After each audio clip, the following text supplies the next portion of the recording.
What is up? It is week 6. We had a awesome week 5, especially Gerson. He had such a good week that he couldn't make the show tonight. So we have a special guest joining us tonight, as well as Tim. So hang tight.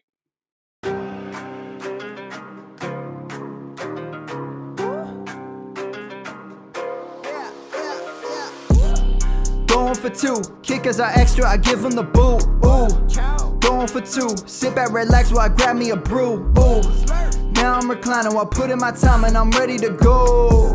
My spine is aligning and much my lineups, my bank account grow.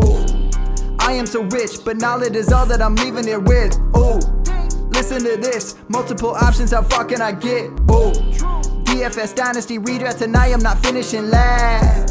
I'm finishing past any and all, I am looking to last. What else? This spot is popping and I am so locked in and only opening the door when it is opportunity knocking. And all of these spots keep on talking and talking. So what are we talking? What kind of alignment? And running it deep, even players forgotten or came from the bottom or hitting that top. And this spot is popping, yeah, this spot is popping. And woo! This is the armchair, yeah. Put up your arms, yeah. Sound the alarm, yeah, yeah, yeah. Woo! What is going on, and welcome to episode 437 of the Armchair Fantasy Show. I'm your host, of course, Geoff Lambert. Follow me on Twitter at JeoffLambert77. As I mentioned at the top, Gerson unfortunately could not make the show tonight. He had to drop his parents off at the airport. So joining us tonight on a sort of a last-minute thing there, Keith, what's up, man? What's going on, guys?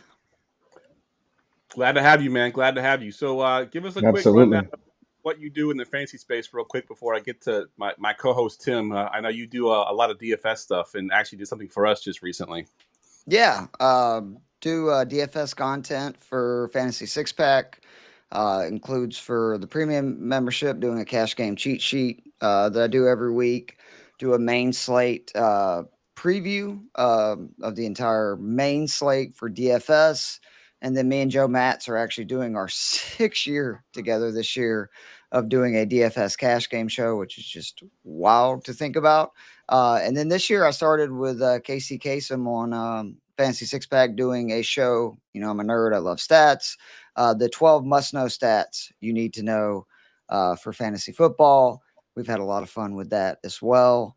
And then on Fridays, I go on Optimist Fantasy with Nate Polvic, and we do like a Q&A type deal. So good stuff. You're doing a lot of stuff, man. I love it. Good stuff. Yeah, you know, better busy than when I'm not. That's for sure. That's what my wife tells me.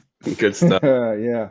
Also, of course, Tim is here, my co-host, CEO of Cash Games. Looks like he's got on his little tag. I know. I threw that in there tonight because Cash Games saved my ass last week. That's for sure. Sure. But yeah, man, coming off a week where I think, I was right in cash and wrong in GPP, but that's okay. We move on. And I'm just going to keep doing the show for as long as I can because I only got a couple weeks left. Yeah, a couple weeks until that baby comes, and then who knows? Yeah, I am on hiatus. Yeah, so Keith, you said you're on your 6th year. We're actually on our 10th year, if we could believe that. That's awesome. Pretty crazy. So Is it really? Wow. Yeah, been 10 years. 2015, I think, is when we started. Now, granted, we weren't doing it as consistent as we are now, but we were doing it back then. And on the phone. And on the phone, right? There was no video back then. It was all audio at that point. OG. All right, guys, let's go ahead and get into the rewind. The weekly rewind. Rewind.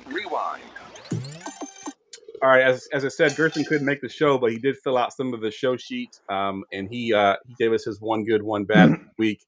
And his one good was he was in God mode last week. I mean, he literally all his calls from the show last week. He had Mason Taylor as his sick call, and I think he had like almost 30 points or something ridiculous. I mean, he had Dak Prescott, he had Ferguson, he had a stack that you needed. He had everything you needed. Waddle was his lock, yeah. Waddle was his lock, and he balled out. Yeah, it was a good week for Gerson. It was so good that he couldn't make the show this week. So yeah, so that was his one good. Picking his parents up at the airport, yeah. Right, exactly. And his one bad, he's like he never heard of a bad call. He didn't have any bad calls last week, so nothing really to talk about on the bad call side of things. What about you, Tim? What do you have for your one good, one bad? Yeah, I put my one good as Ferguson. I think last week the industry was on Warren, and I was definitely on Ferguson over Warren last week, and I think that really saved me. that ended up being the difference in cash games, right? Like if you had Warren and everything else was the same, you lost to me in a head-to-head. So one bad. Last week I played Rico in cash. I did not. I almost completely faded Rico in GPPs because I thought there's no way Rico can hurt me, right? And then he ended up being the number one running back on the slate. So you got to take those chances sometimes, and when it doesn't work out, you just chalk it up and move on. Yep, absolutely. My one good last week was JSN. I call him copy paste because we copy paste him in the sheet every single week, and he came through once again. I think this was one of their highest pass volumes. Mm-hmm. Darnold throwing the ball, I think 35 plus times, and JSN is the one he targets the most. So obviously had a really good game. My one bad, unfortunately, I was pumping up Amari on Hampton, and not only did he not do well, he ended up getting hurt, and now he's on IR. So Hampton was definitely not a good play. What about you, Keith? You have one good, one bad from last week? Man, I needed a good week. It had been a really slow start for your boy. Luckily, Joe Matz has been carrying the show the first month, but last week we got right because I was recommending Dottle in every lineup, playing Taylor and Ferguson as a bully tight end lineup, and then Justin Fields. Thank God, because like through the first three quarters, I thought I was just the jinx. I was all over in week 2, and he did nothing. And then I thought that was going to be a repeat last week. The one real miss was Scattaboo, who I had, and pretty much. I mean, he didn't like kill me, but I was shocked. I thought that he would have kind of the sort of game he had last night. Right. I guess Me too. never wrong, just early. So, but I'm hoping to continue to keep it going because, like I said, man, that first month it was rough, man. It was like everybody I seemed to pick was getting hurt. Like I was on Lamb the week he got hurt. I was on Fields the week he got hurt. It's like it's got to stop, man. They run a lot of the same plays because I had the same problem. I was on Fields, I was on Lamb, I had Lamb in my cash lineup, and it started off slow. Last week was my first good week, and I had a pretty good week this past week. So, good stuff. All right, let's jump right into the quarterbacks. Let's talk quarterbacks. All right, Tim, I want to go to you first because we talked a little bit this pre-show, the weather games, and you had a quarterback on your list that you might be taking off of your list because of those weather games. Yeah, I actually think I'm trying not to overreact to the weather, and I really do want it to come down to Sunday morning because I think Matthew Stafford is far and away my favorite play on the slate. And this matchup with the Baltimore Ravens, who just got picked apart by CJ Stroud, looking like rookie year CJ Stroud again, throwing 4 touchdowns. I think that's kind of what I had this game projected for before today. So obviously keep an eye on the weather. If it's really high wind or really heavy rain, I'm probably out on everyone but Kyron. But we'll talk about it later. I think Puka's the best play on the slate, and I'm not going to get off of him unless it's crazy. Yeah. So I think we talked about it a couple weeks ago where everybody was on Puka and everybody was on Adams, but not Stafford. And we said, just stack it up. I think it's that kind of week again. Yeah, agreed. And I think, weather will come down until Sunday because I think it's a nor'easter that's hitting the East Coast. It's also hitting me as well. And I think you also mentioned the Carolina game is also going to be affected by weather. So definitely something you got to pay attention to on Sunday for sure to see what that weather is. Because it's not really the rain that we're worried about, it's the wind. And there is supposed to be Yeah. So it could be a potential issue there. What about you, Keith? What do you got for one of your favorite plays here? Well, the good news is we don't have to worry about weather in this game. Drake May, for whatever reason, is, in my opinion, not going up in price what he should be. And so, like on DK and Cash, I'm just gonna keep rolling with him until something changes. He became the youngest player in NFL history to have 4 consecutive games of completing 70% of his passes, throwing for 200 plus yards. He, 10th now in fantasy points per game. More importantly, 5th in expected fantasy points. Something that has been kind of strange is last year, he was 3rd in rushing yards per game. He was somebody that used his legs all the time. This year, he is balling out, and he's not really running. So we know he has that ability. There's going to be that monster game coming where, say, he has 60, 70 yards and a rushing touchdown. And then this New Orleans pass defense is really bad, man. They've given up at least 2 touchdowns through the air every game this season. They've given up 200 plus passing yards in 4 or 5 games. And, there's a guy that we can talk about it when we get to receivers, but Stephon Diggs is also on a heater. And the real benefit for New England is they can't run the damn ball. So they kind of have to throw it. So I love May. I think this might be the last week before he's not an automatic start, because I'm assuming he's going to be over 6K after his performance this Sunday. But I'm going to keep rolling with him until his price goes up.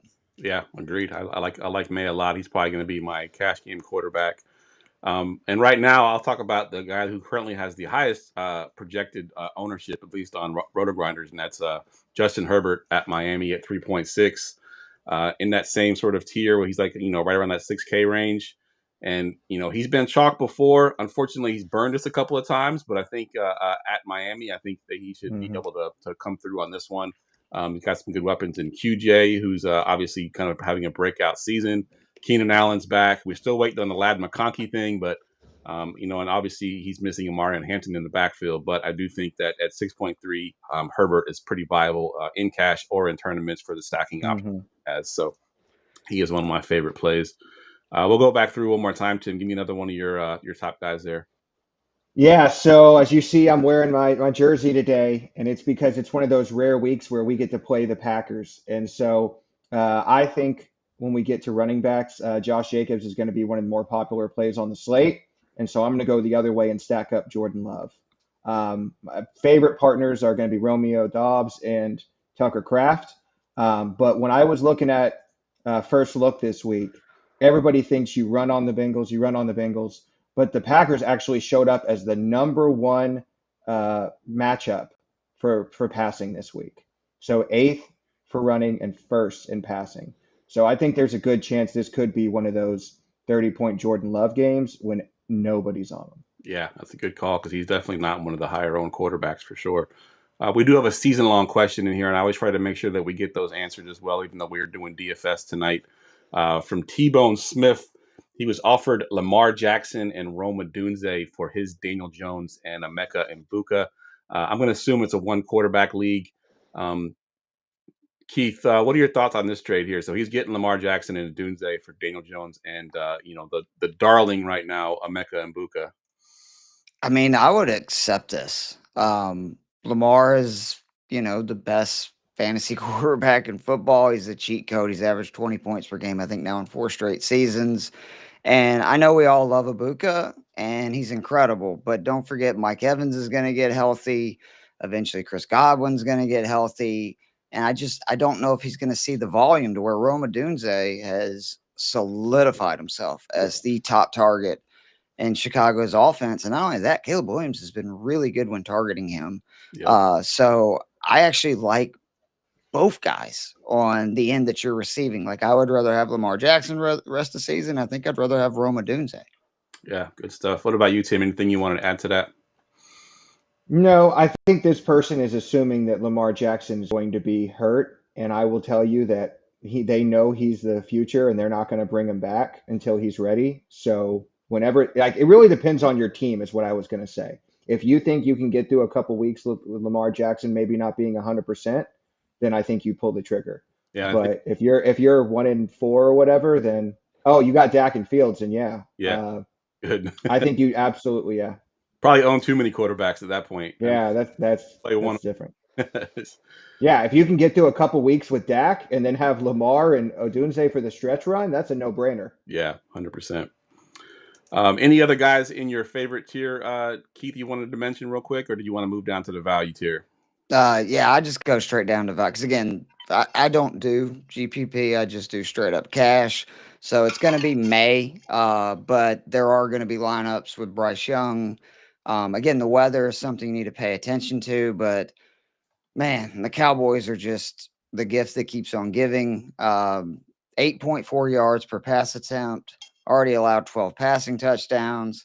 Remember, Dallas has faced the Giants, who heading into this week were 16th in passing yards per game, the Eagles, who were ranked 31st in pass yards per game, and the New York Jets, who were 27th in pass yards per game. And yet still, they are dead last in fantasy points per game. In fact, they are giving up 22.8 points per game. Again, think about those QBs just through the air. So, you might think, that's Fields and Hurts. No. That's just passing.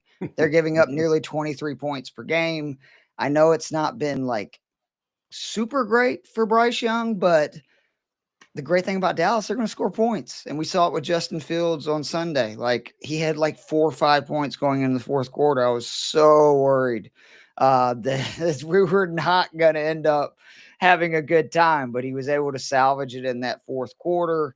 And maybe the Panthers get back both Jalen Coker and Jatavian Sanders. And then all of a sudden, I think they have a decent, pass catching crew because Tevin McMillan has obviously been really good. So I think that, it's a pass heavy game script. And again, 4,800, man, like you're talking about, he's averaging 14.8 points. So he's basically right at his 3X number, which is always my first goal in cash anyway. Yeah. Stuff. And shout out to Tootsie Pop for tuning in. Great show. All right. I'll mention a couple of the guys that I had in my favorite tier. I had Prescott in that same game, 6.5. He's just been on a heater right now. I mean, I think he's leading the NFL in passing yards currently. And he's doing without CeeDee Lamb, which is insane. So, and their defense is not very good, like you just mentioned. So they're going to have to keep throwing the ball. And then I had Daniel Jones at 6K versus Arizona. Obviously he has a little bit of that rushing upside. He's been balling out this first part of the season as well. So, good matchup versus Arizona. Arizona's a very conservative defense. They don't blitz much. They kind of just play coverage. I think Jones is going to be able to tear them apart. So those are my other top tier guys. We'll move down into the value tier, Tim, and you got 2 guys in your value tier we haven't talked about yet. Yeah, y'all kind of disappointed me saying you both want to play May in cash because I woke up today thinking I was playing Mac Jones in cash, and now I'm rethinking that. Maybe I don't try and save that $300 because to me, he absolutely balled out last week against the Rams and showed that he is kind of that dude. We saw it when he was in Jacksonville too. He can absolutely put up points. He locks in on one receiver. We'll get to that later. But man, I think Tampa Bay showed last week. Sam Darnold had his best game of the season, best game as a Seahawk. Like he looked like old Sam Darnold again. And I think a lot of it is this Tampa Bay defense. We know, right? They're a pass funnel, but it's more that they don't have the pass rush that they've had in previous years where quarterbacks have a lot more time to be able to sit and pick them apart. So I'm very big on Mac this week.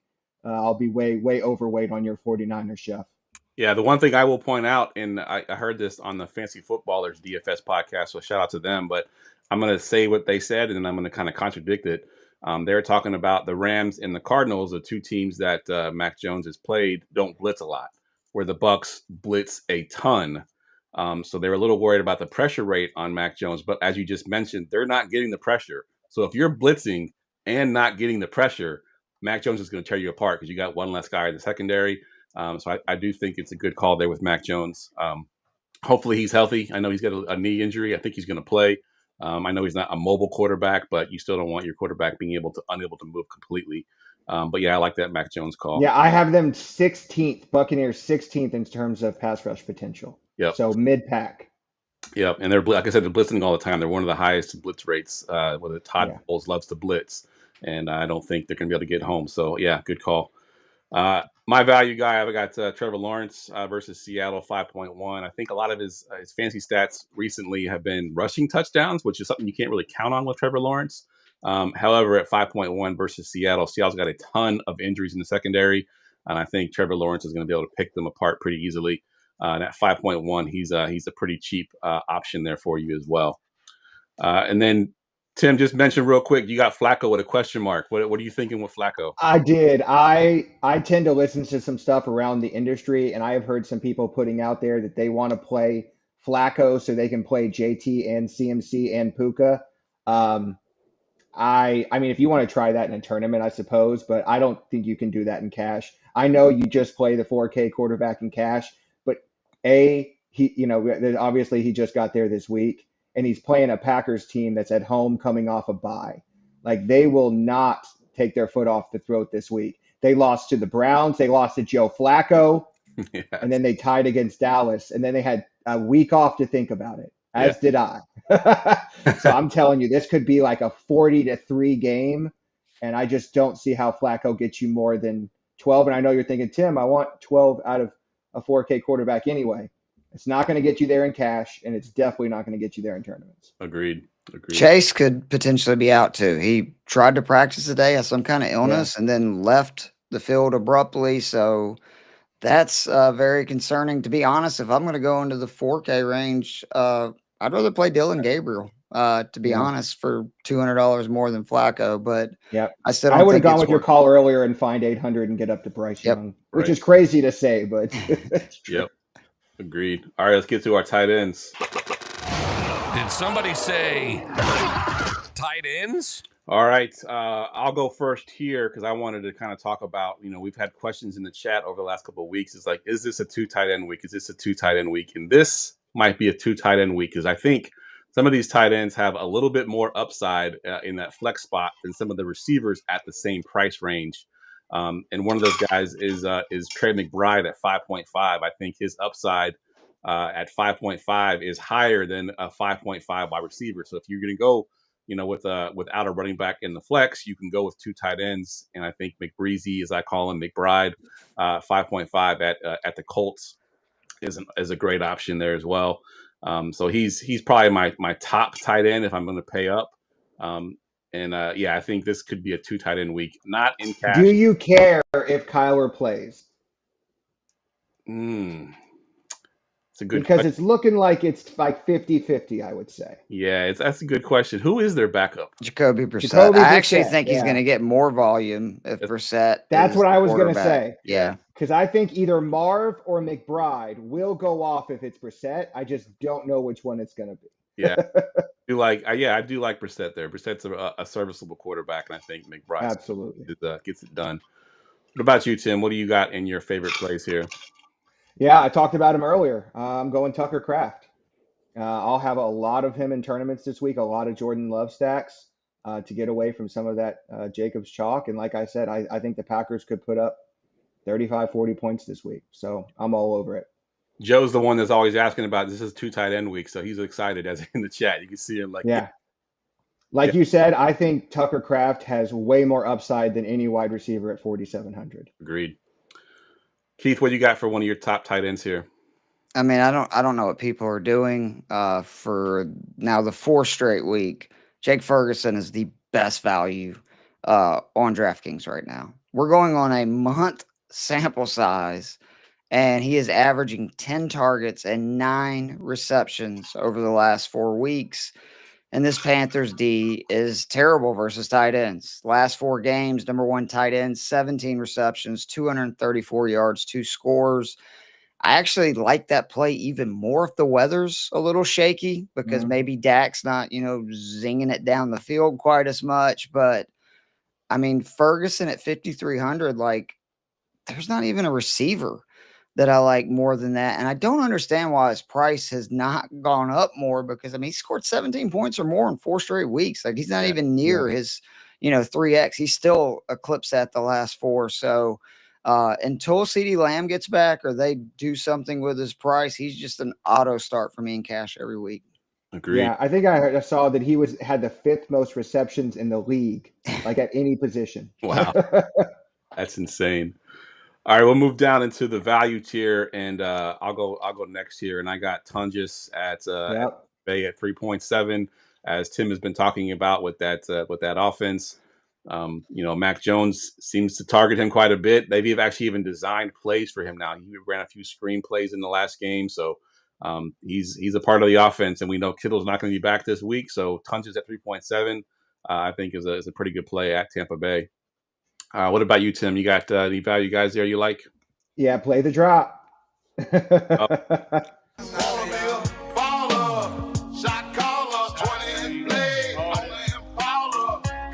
This was easily one of my best calls last week. I said that I was going to play Darren Waller coming off the Monday night discount, 3,500 last week. And it wasn't just that he had a couple of end zone targets. I think he had 5 in total. They were using him down the field. I think they adjusted to Waddle a little bit in the second half, but at 4K, I still think he's an absolute smash play this week. I agree with Keith. I think if you can get up to Jake Ferguson, you do it. But right now I'm on Darren Waller. That may change, but I think he's just a great play at 4K. That's around where I always want to pay for tight ends. So I think he just fits nicely into builds this week, and I'll go from there. Yeah, I like it. I like that call a lot. What about you, Keith? Who you got for your value tight end? Man, I can't believe it took Joe Flacco getting traded, but it looks like David Njoku has finally decided to start playing this season. Dylan Gabriel's first start, played his most snaps, played 70 of the 73 67 to 70 snaps, season high in targets, receptions, receiving yards, scored his first touchdown. The big thing, Gabriel targeted tight ends 39% of the time. Flacco was averaging around 24% for the season. And then what I really like is Coach Stefanski came out and said that he was doing great in the run game, blocking, and what gets tight ends on the field, right? Like blocking, we know rookie quarterbacks typically throw it to tight ends and backs a little bit more.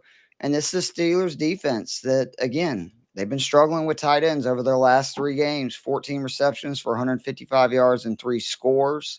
So I like Njoku a lot. And then if you want to punt on tight end, I like Hunter Long 2,500 versus Seattle. He's got the only 2 receiving touchdowns this season for Jacksonville, so he's already been a target in the red zone. And we know Brenton Strange is now on IR, meaning that he is going to see obviously a higher snap count, probably a higher, target rate. And Seattle, man, like that, it's just like going back as long as I can remember, they can't ever stop tight ends. And once again, this season, they're doing it. They've already allowed 3 touchdowns to tight ends this season, and they've given up 17 receptions to tight ends in just their last 3 games. So I think that Hunter Long at 2,500 is like worth a play in cash. You were talking about, trying to be able to play CMC and Puka or whatever. Yeah. That's one of the easiest ways to do it right there. You play them and the Browns defense, you've got 45K to mess with the rest of your lineup. Yeah. Yep. Oh, I like it. I'll just mention the one last guy I had in there. We know that Brock Bowers is going to be out, so Michael Mayer at 3.1 versus Tennessee is also viable. We did have another season-long question in the chat, so let me get to that one.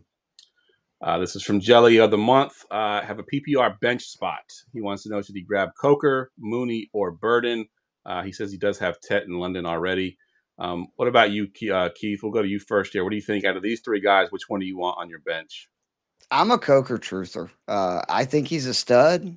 If you look at like the kind of the connection him and Bryce had last year, I think he is the best play out of this. Darnell Mooney, I don't know what's happened. I'm a Falcons fan, man. It's been a mess. Like he was banged up. He's looked terrible in the games that he's played.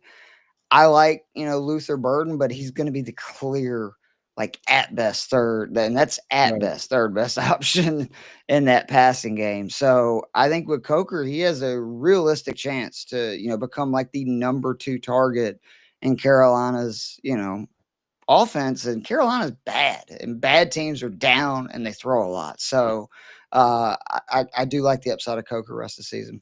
Yeah, I'll second that. I'll go Coker as well. What about you, Tim? Yeah, I think I'm going to have to make it 3. If you would ask me a couple weeks ago, I would have said that I thought that they might be looking at trading DJ Moore. But what I'm hearing out of Chicago is that they're going to try and ride it out this season with the team they have. And the only way Burden gets more than 40% of snaps outside of an injury is a trade. So I agree with him. I think Coker is going to work his way into the mix sooner than later. All right, good stuff. All right, let's get to the running backs. It's time for running backs. Running backs. All right, Keith, we'll let you kick this one off here. Give me one of your favorite plays at running back. So the closer we're getting to it, I may end up pivoting to CMC. I'm just going to go ahead and say it. I mean, he scored like 17, I think 0.5 points or more just in the passing game every game this season. And even at his price tag, he needs like 5 points to hit his 3X. But I do think Josh Jacobs 7,300 is like a lot better value, obviously. He's averaging 20 rush attempts per game. He's seen, scored double-digit points every game this year. The big thing for me is he's actually catching passes. He's caught 4 more passes each of the last 2 weeks. So Bengals defense, 130 yards per game on the ground. DVOA says they're actually even worse than that in a rushing standpoint. And I think that one thing people underestimate, and it's the same reason that we're going to probably talk about Kyron Williams here in a few minutes, these disciples from the Shanahan, McVay coaching tree, they understand how valuable quarterbacks are. And when you're throwing it in games that you're winning easily, you are just risking injury. And if you watch those teams, they will run the freaking ball when they get up. They just want to get out of Dodge. We know Josh Jacobs is a guy that can have monster touch totals. He's already had a huge game against Dallas, who is a bad defense, but I don't think they're as bad as Cincinnati. So I think that Jacobs has a chance to really go nuclear. The only thing, again, that could offset them is that, Jordan Love obviously is very good. They've got good matchups with, Kraft and some of these other guys in the passing game. But we've seen if they get down in the red zone, we know what's going to happen. They're just going to give it to Jacobs. So I think he scores at least once, maybe twice at 7,300. That's enough for him. Should get around, 3x his number or his price. Yep, I love that call for sure. What about you, Tim? What you got for one of your favorites?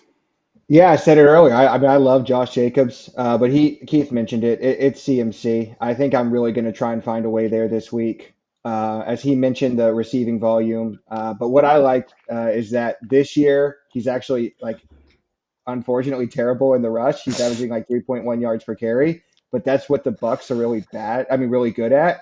They are one of the lowest, but they are actually one of the worst against pass catching running backs. So it's kind of the peg fits into the hole kind of thing. Where, like he said, he's going to get. I mean, he's already had 15 targets one time this season, right? We could see another one of those games. So yeah, I have him right around 24 projected points, which, like you said, is just under 3 times value. But I don't have anyone other than Puka within a couple points. And so it's going to be hard outside of some major value opening up for me to try and figure out a way to give those points up. So I don't know. We'll see. But I think it's just you get CMC, you get Puka, and then you figure the rest out. Yeah, I like that call. In CMC, I think I saw a stat that if he was a wide receiver, he'd be wide receiver 6 right now in fantasy. Yeah. Back. So it's outrageous. Pretty insane.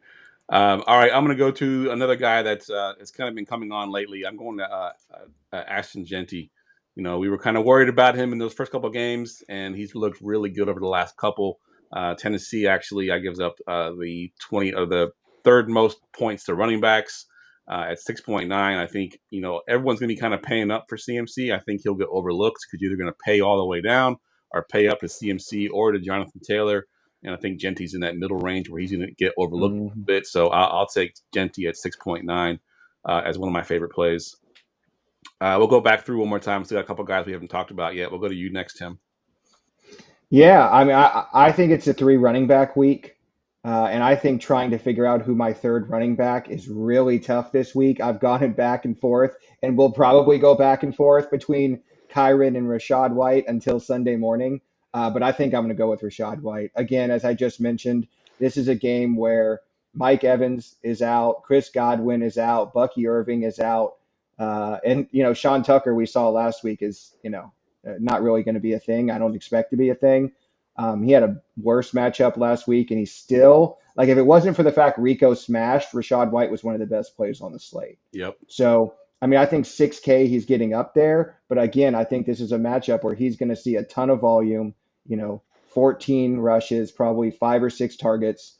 And at 6K, I don't know how you pass that up. Your 49ers have not been super great against pass catching running backs either. Nope. And so I feel again, it's I don't usually play 2 running backs in the same game. And there's 2 games this weekend where I want to play both running backs. That's one of them. Yeah, that's tough. I think we know what the other one is. All right, Keith, what's under one of your favorite running backs for this week? I mean, Quinshon Judkins, 5,900, it's unreal. I mean, don't forget, this is a team that is 1-4. They're a bad team.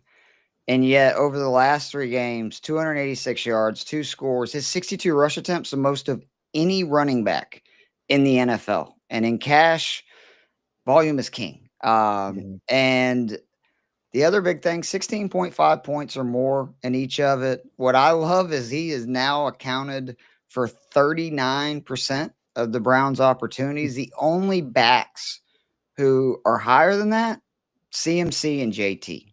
Look at their price this week. Look at Judkins. He's 7th among running backs now in expected fantasy points. That has continued to rise every single week. And yes, I know the Steelers' run D has looked better, the last 2 weeks, but do not forget they got absolutely torched by Kenneth Walker and Breece Hall the first 2 weeks. And I think Jukins is the most talented of those three backs. Like, I have been blown away by him. I was wrong. I did not think he was going to be anything like he has thus far in his career, because he gets yardage on every play and he has the explosive ability as well. And we know the Browns are not afraid to pound it. They were down 10 points to the Vikings at times, and they were still just running him left and right. They know that that's their recipe, especially with Dylan Gabriel going. I think at 5,900, he's probably the best play this week for cash, because again, opportunity volume is king in cash, and he's going to get a ton of touches. Yeah, I love that call. And the fact that he's $100 cheaper than Rachaad White is crazy to me. With that volume you mentioned, with his consistency, Rachaad White has that one big game, but now he's 6,000. Judkins, I think, right in that same range is a name that I want to click on as well. He's been doing pretty good. I think I read that only the Jets have a lower pass rate over expectation than the Browns. Wow. Like, it's just, and that's a Justin Fields stat, if we're being honest. That is a Justin Fields stat. Yeah. Good stuff. Well, I mean, Dylan Gabriel, like. Right. Touche. All right. So we're going to go ahead and move down into the value tier here, but I wanted to mention a few guys that we hadn't talked about in the top tier. Obviously, we had JT. He's in the mix as always at 8.5, $100 more than CMC. I think I like CMC a little bit more because of his PPR upside. But JT has, obviously a huge ceiling with all the touchdowns. He's on pace to catch 54 passes this year, which is way up for him. That's true. True. And then also you mentioned Kyron Williams is on the list as well, and also Javonte Williams for the Cowboys at 6.4. So we'll move down into the value tier, and the only guy that I have on my list that we haven't really talked about already is Kendre Miller. If Alvin Kamara is ruled out, that's the caveat there. At 7, we still don't know. He injured his ankle on Wednesday. We don't know the severity of his injury. He's been limited ever since, so he is questionable. But even with the last couple of weeks, Miller's been kind of already cutting into his workload. So if Kamara is ruled out, Miller gets the full workload at 4.7. I love that play. And then the only thing that, it looks like you had Rico. Tim, do you want to talk about Rico real quick? Yeah, I think Gerson put him in as his lock of the week, Uncle Rico. That's the other game I talked about. I think I want to play Javonte and I want to play Rico. I don't know if I want to play them together, but they're two of my top favorite players on the slate. So I think I prefer Javonte for the $600. I think I'm going to try and find it. I love Rico this week, and you guys know I love a good revenge narrative, but I am a little concerned that Panthers have 3 starting offensive linemen out. And I'm more concerned about that for the Panthers than I am for the Cowboys, because Bryce Young becomes incredibly ineffective with any kind of pressure. And we saw last week, he literally coughed up a fumble. As I mentioned, Panthers are also bottom 5 in pass rate over expectation. So they're going to feed Rico no matter what. But I just feel, Javonte, I think I read was number 1 or number 2 in success rate this year. Yeah. Just as Javonte. For the last 2 years, every time Geoff has been I want to play Javonte Williams, we all just you can't play Javonte Williams. And now he was arguably the best pick in fantasy this year. Yeah. So it's just crazy. And I think he's still underpriced. Miles Sanders on IR today, so he's going to get all the volume. No matter what you see on Twitter, they do not believe in Jaden Blue. He's going to get maybe 20% of the work. Agreed. So there aren't many running backs these days that get 80% of the touches. And those that do are over 8K, right? So I think he's just a screaming value for me at 6,400. Love it. And we got to make sure we give him his due since Gerson had him this week. Lock it in. Absolutely. Lock it in for Gerson, Rico Dowdle. And then I had one last note in my value tier. Fade the Chargers backfield. We don't know which one of those two guys is going to get it. I think it's probably a 50-50 split. And honestly, I don't know if I like either one of them. Vidal and Haskins, I know there have been popular waiver wire pickups this week, but I believe they're both 5K, and I don't want anything to do with either one of those guys. How do y'all feel? Even in GPP, because I agree that I don't like either one of those backs, but they're facing the Dolphins. The Dolphins are giving up over 170 rushing yards per game and almost 6 yards per carry. Rico Dowdle, who again, he's an okay running back. Let's not sugarcoat it. He went out and his first game had the most total yards against the Dolphins of any running back in a single game this season. The most tackles avoided of any running back in a game. This is the most runs of 15-plus yards of any running back in a game this season, and the most yards after contact. That is an all-time bad rush defense. So, like in GPP, I actually think people are going to avoid them because of that and the offensive line issues. But I wouldn't be afraid to sprinkle them in there because we've seen the Dolphins are just dreadful versus the run. Like, I mean, it's really embarrassingly bad. And Haskins, I think, is going to get the goal line work. I think it's almost assured that he'll fall in the end zone at some point. And I think Vidal is the guy that could end up having a big game, breaking a couple of runs like Dottle did. I think Dottle had like 2 runs of 40-plus yards. Yeah. So you like Vidal over Haskins then? Yeah, I mean, I would not play either one of them in cash. Don't get me wrong, but like if you're playing GPP or you're taking darts, I'm gonna do a couple of player props with some yardage for those guys. Maybe scoring multiple touchdowns. I do think Miami is just by far the worst rush defense in the NFL, and I completely agree with you though. I don't feel good about Haskins or Vidal moving forward, and it's a shame because this Chargers team was one that it just they were really good and they've just been decimated 5 weeks into the season by injuries. They've lost both their running backs. They went out and got Najee Harris, drafted Hampton. They're both done. Yep. And they have 2 of the best tackles in the league. And one of them's done for the year and the other's injured now too. So it's just, I hate it for him because Herbert, I mean, they're going to kill that poor kid. Yeah, for sure. Yeah, I want to be all over the Chargers this week, but that offensive line just scares me. The last couple of weeks, Herbert hasn't had 2 seconds to throw the ball. So, and Miami can get pressure. They're a bad defense, but they actually can get pressure if the Chargers decide to just drop back and throw it a bunch. Yeah. Yep. Good stuff. All right, let's move down into the wide receivers. And now, wide receivers. All right, so we'll go ahead and kick off the double drop here. Lock it in. All right, I'm locking in JSN. I know I called him out last week, and he had a monster game.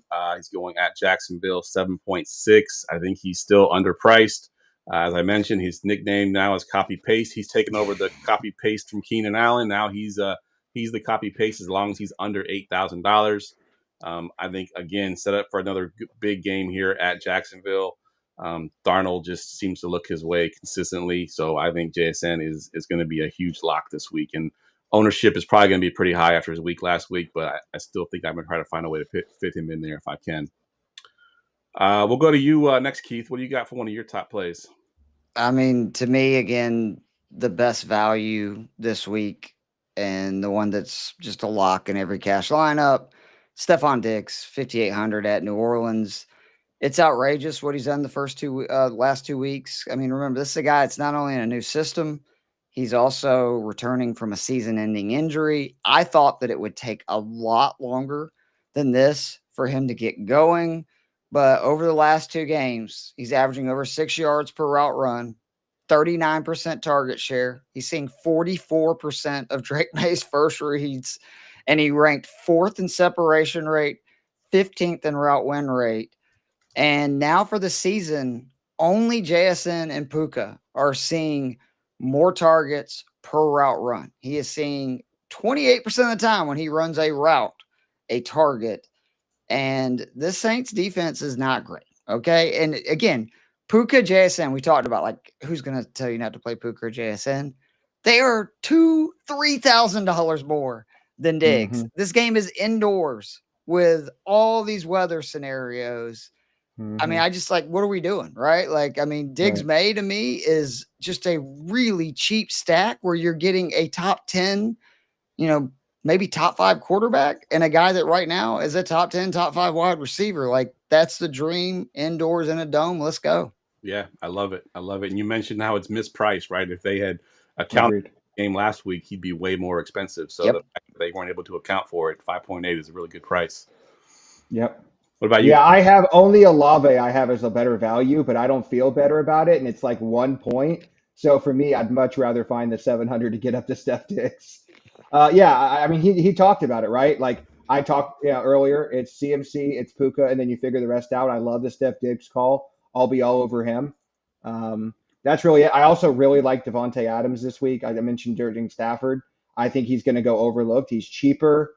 He's way less owned, and he's like, really near the top in expected fantasy points. Like I think he's top 5. Yep. He's getting all the end zone targets. I think he's probably underpriced and definitely underowned in this spot. But Agreed. I actually almost put Adams as my lock of the week. And that was the only thing I changed because of the weather. Because of the weather. Because I do think it may be possible that if they get ahead with Kyron, that they just run him 30 times. Yep, agreed. I'll just quickly mention the other 2 guys that I had in my favorite plays, and then y'all can get to a couple of your guys. Emeka Mbuka versus San Francisco at 7.2. Obviously, he's the only show in town. No Mike Evans, no Chris Godwin. And then my 49ers secondary is I think 1 second-year player and 2 rookies in the secondary. So a very exploitable defense in the back end. So 7.2 is too cheap for him. And then Jalen Waddle versus the Chargers. Mm-hmm. 1 still pretty inexpensive. 2 is number 1 option there. It's basically, is Waddle out there? Nope. All right, let me throw to Waller. It's one of those 2 guys pretty much every time he drops back. So 6.1 is still too cheap for Waddle for me. Best separation score of any wide receiver last week. And I know the Chargers look like a good defense first in the pass, and they are, but Deebo Samuel last week, 11 targets, 9 receptions, almost 100 yards. Waddle is, I think, again, another one of those guys that if you're trying to play CMC, if you're trying to play Puka, you can put like Diggs and Waddle in there and know you're probably going to get 8 to 10 targets. Like you can't beat that for 2 guys that aren't going to, again, cost you more than $11,000 to play both of them. Yeah, agreed. Yep. What about you, Keith? You got anybody else that you want to mention before we move on to our next segment here? Kendrick Bourne for sure. He is. No. I mean, you want to go? You could take that one. I'm fine with it. I got more. No, that was my lock of the week. Well, I don't want to take your lock of the week, dude. You go for that. I know. So I'll give you 2 like darts that I love on the receivers this week. Sterling Shepard. Again, we talked about Ibuka being the only guy in town. Shepard is somebody who kills man, which that is something that we should see a good bit. I think that the Niners running about 30% of the time, I believe. And then Isaiah Bond's another guy at 3,700 that just the volume continues to rise. Like he has seen 14 targets over his last 2 games. That's 4 straight games that his targets have gone up. So, including 8 last week. And this is a Pittsburgh team that allows over 8 yards per pass attempt and currently allowing the 3rd most passing yards in the NFL, despite playing Justin Fields and Carson Wentz for 2 of their 4 games. And like, that's something early in the season I really pay attention to is it's like these teams that are giving up a bunch of yards, who have they faced? Not great when that's, who you've played. And I thought Dylan Gabriel overall was pretty good last week. Like not anything great, but I think with how much they're going to run the ball and just ask them to play action and stuff, Bond is kind of the last guy there because Judy is a down the field guy, and that's not really what they ask Gabriel to do. And I don't expect that either. So if you're trying to really save money, like I think Bond and Shepard are decent plays. Yeah, good stuff. All right, Tim, we'll do your lock of the week now. Yeah, so I talked about it in the pre-show. I haven't heard on a single show this week about the fact that Jawan Jennings might be back. He got in limited practices the last couple days. They had the Thursday night, so they had the 10-day bye. If he starts, he is the 49ers' number 1 receiver. Make no doubt about it. We saw when they played New Orleans and everybody played Ricky Pearsall that he went to Jawan Jennings. So my lock of the week is if Jawan Jennings plays, you play Jawan Jennings. If Jawan Jennings doesn't play, you lock in Kendrick Bourne. Are you worried, though, about Bourne, like because of them having the history and if it's Mac Jones? So you're not? No, I only care if Jennings is out. If Jennings plays, he is the team's number 1 receiver, and we'll see number 1 receiver work at $4,800. That's what I think. Because Bourne wasn't on the field, though, for that last game, right? Like, that would be my concern. I think they still see him as the wide receiver 3. I think if Ricky Pearsall was healthy, Bourne would be the 3. Yeah, oh, no, for sure. That's fair. What I'm saying, I just mean that because they played a whole season together, and again, he tends to lock in on one dude. Right. I do wonder if, even if Jennings comes back, Bourne is still somebody that he's looking to more. But either way, they're going to have to throw. Tampa first in Yep. EPA versus the run. They're 27th EPA versus the pass. So Yep. San Francisco's going to be slinging it. They got to if they want to move the ball, especially with the way CMC is actually running the ball this year. Yep. Yeah. Yep. Good stuff. Let's see. We'll move down into the value tier here. We mentioned a few value guys already, and I'll give you one that no one really talks about anymore because he got kind of lost in the shuffle, and that's Michael Pittman, known at 5.4. I mean, don't look now, but he's at a touchdown every game except for one game. He's become their red zone monster. He's getting targeted by Daniel Jones. We mentioned already that I like Daniel Jones this week. And at 5.4, I think Pittman will be way, way overlooked, and I think he's a good value play. Tim, you mentioned Olave earlier, but you want to mention anything about him at 5.1? Yeah, I think he's a good play. And actually, I just realized I didn't have Ridley on here. I actually really like Ridley this week at 4,900. He's one of my favorite GPP plays. He has played one of the best corners. He finally gets a decent matchup, and he has over 100 yards. So this week he gets the Raiders. They are a pass funnel, and I think we see another 7-catch, 70-plus yard game. And if he scores a touchdown, then he becomes one of the best plays on the slate. So, yeah, I think Olave is the cash play and Ridley is the GPP play because Olave has not shown a ceiling at all. Yeah, he's just getting a ton of targets. I think he still leads the NFL. Right. Well, I mean, Rattlers turned him into Wan'Dale Robinson, which about the most athletic Wan'Dale Robinson I've ever seen. But that's okay. Yeah, he's definitely winning the expected fantasy points bowl, but that's why his price stays the same. All right, I'll just mention a couple of guys that we didn't talk about that's on the list. Keenan Allen and QJ, we mentioned that with the Herbert chalk. And then Keith has got T. Higgins on there as well. I'm assuming T. Higgins is if Jamar Chase is out, or are you still playing Higgins? No, I actually think Higgins, like if you look at Flacco's history, he has always excelled with big physical receivers because he likes to throw it up, right? And that's not really what Jamar Chase does. Jamar Chase is not somebody that goes up and like attacks the ball. Jamar Chase is a elite route runner who just burns people. I think that Higgins is going to love playing with Flacco because Flacco is going to take shots. And I think Cincinnati stinks. They're going to be down. And he's still seeing volume. I mean, he saw 14 targets the last 2 weeks. It's not like he's not getting the attempts. It's just Jake Browning, for whatever reason, has been really bad this year after last year being okay, for a backup QB. And I do think that Flacco will be able to handle a little bit more a really bad offensive line because when you've played in the league forever, he knows how to get rid of the ball quickly. So I do think, like Higgins in cash to me is not a terrible play. GPP, I think he's definitely somebody you should be, putting in some lineups. Love it. And the Packers do struggle a little bit about their bigger wide receivers. Yeah, good call. All right, let's get down to the defenses. Defense. All right, Tim always does our defenses for us, so give us the defenses to play this week, Tim. Yeah, I mentioned I really like Josh Jacobs. He'll obviously be popular, but I like pairing him with the Packers defense. They are the most expensive, but I think you can definitely get there this week, and they'll be under-owned. If Jacoby Brissett does play, I actually do kind of like the Colts. I think he's good, but I think they'll really struggle to run the ball, and nobody will be playing the Colts D. And they've been good every time they've been home.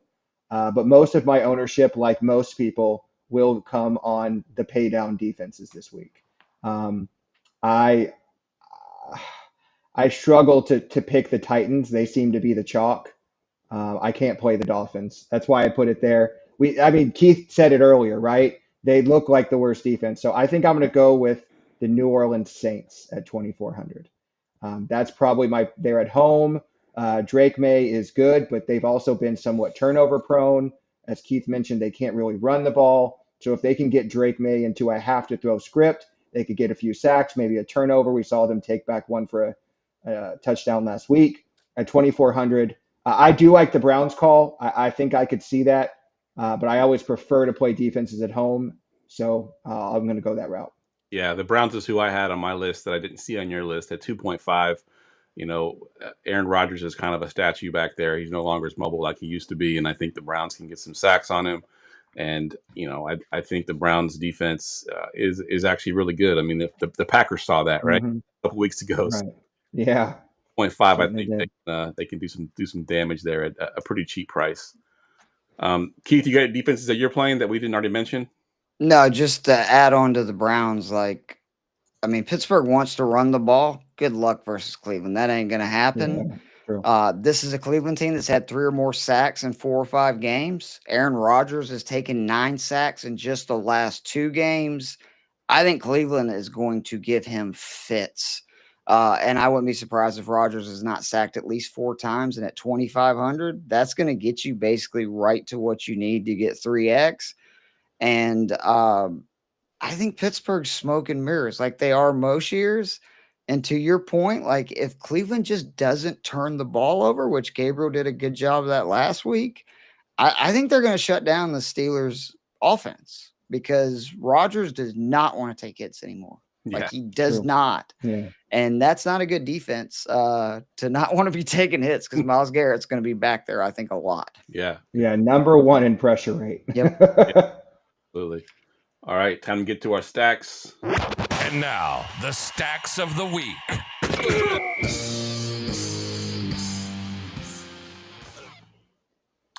All right, I'll give Gerson's stack because he put it on here on the sheets.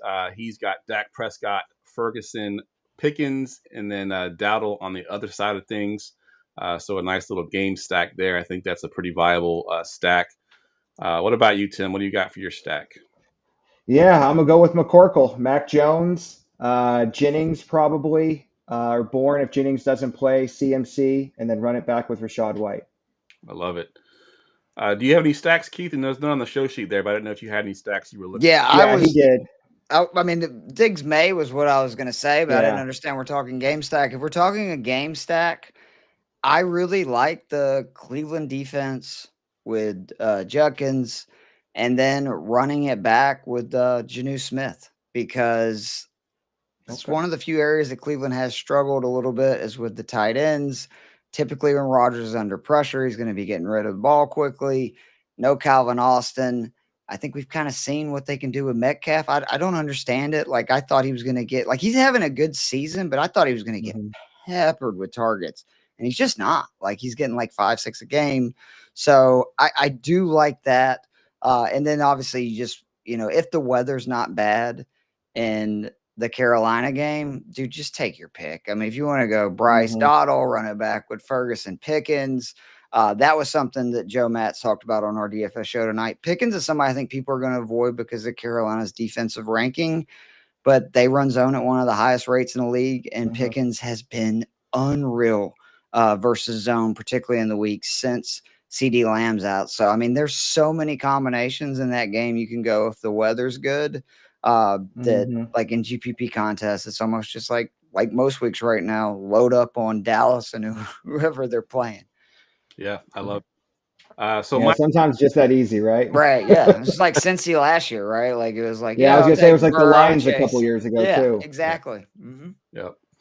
My stack that I have written down, and I think I might have just changed it in my head, but I'll get the stack that I wrote down. I got Herbert, QJ with Keenan, and bringing it back with Waddle.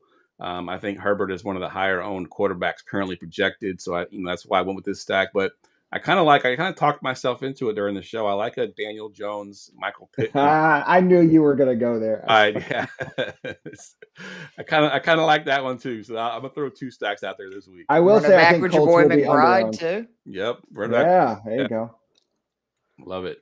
All right, it is time for our sick call. And now, the sick call of the week. So me and Tim did not hit our sick call. I have yet to hit a sick call all week. Tim has hit one, and Gerson, of course, had probably the best sick call I think so far this season with Mason Taylor at 2.8. Absolutely balled out last week. I'll go first here. I think Keith mentioned him a little bit earlier, but Sterling Shepard versus San Francisco. I mentioned Ibuka being the only show in town, but Shepard is still there. He's a pretty decent receiver as well. 3.8, I think currently showing not even a full percent on ownership. That may go up as we get closer to the Sunday because there's not too many options in that game besides Ibuka. So Shepard is my sick call of the week. Tim, what do you got for yours? Yeah, so the number 1 slot matchup in the NFL is against the Baltimore Ravens. That's Puka. No surprise there. The number 2 slot matchup in the league is against the Arizona Cardinals. So I'm going to take Josh Downs at 4,300. He actually got a number of targets last week. It seems like he got a little bit more juice with Daniel Jones. Unfortunately, as you said, Michael Pittman is the end zone target, so he will have to get it done between the 20s, but he could very easily have a 7 for 70 type game, and then he obviously crushes value. So I actually think Downs is one of my favorite low-owned plays, and if I was doing a Daniel Jones stack, I would want to make sure I have Downs in there. Good stuff. And I want to get Mickey's in there in the chat. Yeah. Back of Sam Darnold, JSN, bringing it back with my sick call, Sterling Shepard. So good call on that. And Mickey's sick call is Kyle. Is Mickey stuck on last week? Because that stack is from last week. Yes. I hope Mickey Nice. didn't buy tickets to the Lakers' last home game of the year because he saw that LeBron was retiring. All right. You have a sick call, Keith? Yeah, I think David Njoku is one of the top 3 tight ends this week. Yep. He's a guy, I mean, we know how good Njoku is, especially when a quarterback's going to target him.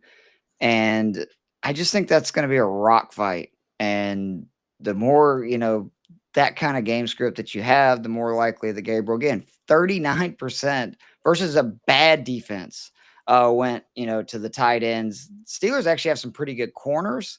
Their linebackers can't cover. So I really do like Njoku. I don't even hate fanning, but I just think that we saw with Njoku playing 67 out of 70 snaps, seeing more targets and everything. I think he has at least 5 catches for 50 yards and a touchdown. Good stuff. Yeah. Love it. I love it. All right, that wraps the show up. I want to thank you, Keith, for coming on in the last minute. Absolutely. Of course, man. Anytime. Appreciate the invite. Yeah, full of knowledge, this gentleman right here, and I'll be releasing pretty soon. He did a sort of a DFS 101 for us, a show that he did last night, right? It was last night you did the show, or this morning? Yep. So I'll be putting that out here pretty soon, so you can check that out as well. So appreciate you coming on, Keith. Tim, as always, man, you put that thread out in the group chat there. If you want to plug real quick one time. Yeah, DraftKings group or DFS Roundtable every week. I put up a thread of the best information I find from all over the internet. A lot of the stuff I quote in this show comes directly from that thread, so definitely hop in and take advantage.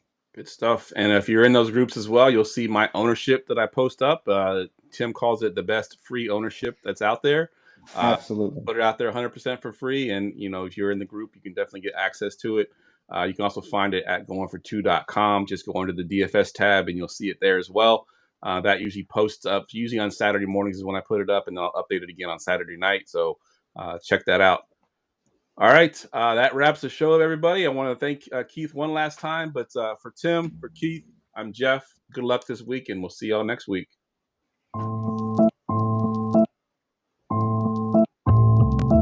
Go Pack, go!